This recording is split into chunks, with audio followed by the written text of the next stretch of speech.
To make Siri announce calls on your iPhone, we'll first go to Settings, and then scroll down to the Siri settings. On some iPhones, this is called Apple Intelligence and Siri. On others, I believe it's just Siri or Siri and Search. Depends on what iPhone model you're using.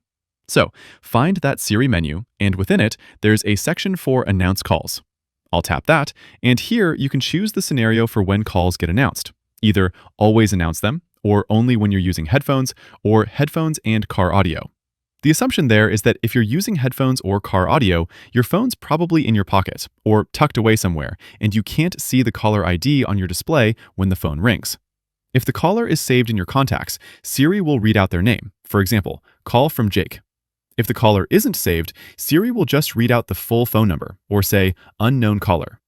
Also, those announcements play at the same volume as your ringtone. So just make sure your ringtone volume isn't completely muted or set super low if you're relying on call announcements. Anyways, that is how you set up call announcements on your iPhone. Click that like button down there if this video helped you, and subscribe for more easy, quick guides like this. Thanks all. I'll see you in the next one.